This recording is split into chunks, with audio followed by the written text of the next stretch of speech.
ಹುಕ್ಕೇರಿ ತಾಲೂಕಿನ ಹರ್ಗಾಪುರ ಗ್ರಾಮದ ಸರ್ಕಾರಿ ಶಾಲೆಯಲ್ಲಿ ಹೊಸ ಎಸ್ಡಿಎಂಸಿ ರಚನೆಯಲ್ಲಿ ನಿಯಮಬಾಹಿರವಾಗಿ ಕೆಲಸಗಳು ಮಾಡಿದ ಕಾರಣದಿಂದ ಹುಕ್ಕೇರಿ ಬಿಇಒ ಅವರು ಶಾಲೆಯ ಮುಖ್ಯ ಶಿಕ್ಷಕಿ ಸುರೇಖಾ ಬಾಯನ್ನವರ ಅವರನ್ನು ಅಮಾನತು ಆದೇಶ ಹೊರಡಿಸಿದ ಹಿನ್ನೆಲೆ ಈಗ ಎಸ್ಡಿಎಂಸಿಯಲ್ಲಿನ ಎರಡು ಬಣಗಳ ನಡುವೆ ಆರೋಪ ಪ್ರತ್ಯಾರೋಪ ಮುಂದುವರೆದಿವೆ.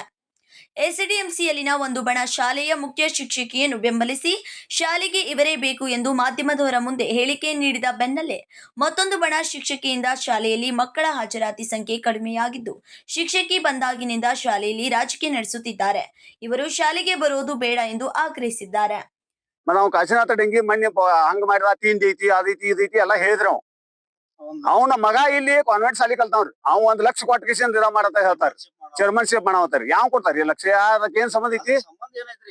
ಲಕ್ಷ ಅಪೇಕ್ಷೆ ಅದ ಏನ್ ಮಾತಾಡೋದು ಏನ್ ಸಂಬಂಧ ಐತ್ರಿ? ಮತ್ತ ಅವ್ ಪಾಲಕೂ ಅಲ್ಲ ಏನೂ ಅಲ್ಲ, ಇಲ್ಲಿ ಯಾಕೆ ಬಂದ್ ಮಾತಾಡ್ಬೇಕ್ರಿ? ಅವ್ ರೊಕ್ಕ ಇದ್ದವ್ರ ಅಟ್ಟ ಇದ ಮಾಡೋದ ಅಂತದೆಲ್ಲ ಇಂತದೆಲ್ಲ ಕಿಮ್ಮತ್ ಇಲ್ರಿ. ಯಾರ ಇಲ್ಲಿ ರವಿ ಡೆಂಗಿ ಮನೆ ಮಾತಾಡಿದ್ರಿ. ಅವನ ನನ್ನ ಪೀರಿಯಡ್ದಾಗ್ರಿ 3 ಸಲ ಕೇಳಕ್ ಹೋಗಿದ್ದೇನ್ರಿ ನಾ, ನೀ ಸದಸ್ಯ ಆಗುವಪ್ಪ ಆತದಂದ್, ನಿಮ್ ಹುಡುಗ ಐತಿ ನಮ್ ಹಿಂಬಲ್ಲ ನೀನು ಪಾಪ ಆತದಂದ್. ಆಗಿನ ಟೈಮ್ದಾಗ ಬೆಳಗಿತ್ರಿ ಅವ್. ಈಗ ಪವನ್ ಪಳ್ಳಿ ಮೇಲೆ ನೇರ ಆರೋಪ ಮಾಡಾಕ್ ಬರ್ತಾರ. ಮತ್ ಇಡೀ A to Z ಪವನಗಳು ಅಂತ ಮನುಷ್ಯ ನಮ್ ಊರಾಗ ಯಾರು ಇಲ್ರಿ. ಉಮೇಶ್ ಅಣ್ಣ ಕತ್ತಿ ಇರಿಸ್ತಕ ಏನ್ ಕೆಲಸ ಆಗ್ಬೇಕಾಗಿತ್ರಲ್ಲ ಅದನ್ನೆಲ್ಲ ಮಾಡಿದಾರ ಅವ್ರು. ಯಾವ್ದು ಒಂದು ಬಿಟ್ಟಿಲ್ಲ. ಶಾಲೆ ಅಭಿವೃದ್ಧಿ ಬಗ್ಗೆ ನೋಡ್ರಿ, ನನ್ನ ಪೀರಿಯಡ್ದಾಗ ಹೈಟೆಕ್ ಶೌಚಾಲಯ, ಬಣ್ಣ, ಅವಾರ್ ಗಾಡಿ, ಕಂಪೌಂಡ್, ಪಿವರ್ಸ, ಇದು ಏನ್ ಐತಿಲ್ಲ ಎಲ್ಲ ಅವ್ರ ಮಾಡಿದಾರ. ಈಗ ಅದರಿ ಇವ್ರ ಇಂಥವ್ರ ಎಲ್ಲಾರು ಕೂಡಿ ಮೇಡಮ್ ಬಂದ್ರೆ ಇದು ಚಾಲನೆ ಐತ್ರಿ. ಇದು ಸ್ಥಳೀಯ ನಿವಾಸಿ ಬಾಬು ಬೆಟ್ಕೇರಿ ಮಾತನಾಡಿ, ಶಿಕ್ಷಕಿಗೆ ಬೆಂಬಲ ಪಡಿಸುವ ಬಣವು ರಾಜಕೀಯ ಮಾಡುತ್ತಿದ್ದು ಮುಖಂಡ ಪವನ್ ಪಾಟೀಲ್ ಅವರು ಶಾಲೆಯ ಅಭಿವೃದ್ಧಿಗೆ ಶ್ರಮಿಸಿದ್ದಾರೆ. ಪವನ್ ಪಾಟೀಲ್ ಅಂತ ಅವ್ರು ನಮ್ ಊರಾಗ ಕೆಲಸ ಮಾಡಿದ ಯಾರು ಕೆಲಸ ಮಾಡಿಲ್ಲ, ಹೈಯೆಸ್ಟ್ ಕೆಲಸ ಮಾಡಿದವರು. ಎಲ್ಲಾ ಕಡೆಯಿಂದ ಏನ್ ಯಾವ್ದು ಕಡಿಮೆ ಬರ್ತೈತಿ ಅದಕ್ಕೆ ಬಂದ್ ಮಾಡಿದವರು. ಅವ್ರ ಬಗ್ಗೆ ಏನ್ ಅಪವಾದ ಹೊರ್ಸಾರ ತಪ್ಪ್ರಿ. ಮತ್ ಇವ್ರ ಕಾನೂನು ಚೌಕಟ್ಟದಾಗಿದ್ರ ನಿಲ್ರಿ. ಪವನ್ ಪಾಟೀಲ್ ಅಂದ್ರಿ ಎಲ್ಲಾ ಊರಾಗ SDMC ಇದಾವ್ರಿ, ಎಲ್ಲಾ ಊರಾಗ ಶಾಲೆ ಇದಾವ್ರಿ, ಎಲ್ಲಾ ಊರಾಗ್ರಿ ಇದ ನಮ್ಮ ಪಕ್ಷದವ್ರಿ ಅಲ್ಲಿ ಅಧ್ಯಕ್ಷ ಇದಾರ, ಉಪಾಧ್ಯಕ್ಷ ಇದಾರ್ರಿ.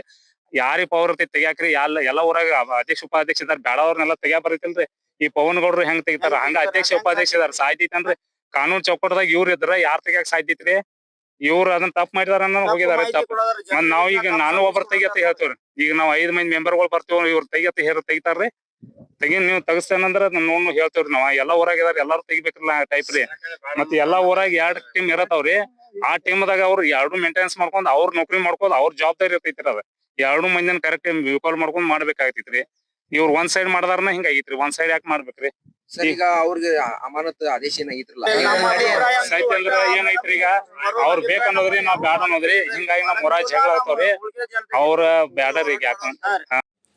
ಗ್ರಾಮಸ್ಥರಾದ ಬಸಗೌಡ್ ಪಾಟೀಲ್, ಶಿಕ್ಷಕಿ ಎಸ್ಡಿಎಂಸಿಯಲ್ಲಿ ಕಾನೂನು ಮೀರಿ ಕೆಲಸ ಮಾಡಿದ ಪರಿಣಾಮ ಅಮಾನತುಗೊಂಡಿದ್ದು ಮುಖಂಡ ಪವನ್ ಪಾಟೀಲ್ ಅವರಿಗೆ ಸಂಬಂಧವಿಲ್ಲ ಎಂದರು. ಒಟ್ಟಿನಲ್ಲಿ ಈ ಗೊಂದಲಕ್ಕೆ ಬಗೆಹರಿಸಿಕೊಂಡು ಹರಗಾಪುರ ಸರ್ಕಾರಿ ಶಾಲೆಯ ಮಕ್ಕಳ ಶಿಕ್ಷಣ ಹಾಗೂ ಅಭಿವೃದ್ಧಿ ಬಗ್ಗೆ ಎಲ್ಲರೂ ಗಮನ ಹರಿಸಬೇಕು ಎಂದು ಸಾರ್ವಜನಿಕರ ಅಭಿಪ್ರಾಯವಾಗಿದೆ. Sachin Kamble, KMM Kannada news, Hukkeri.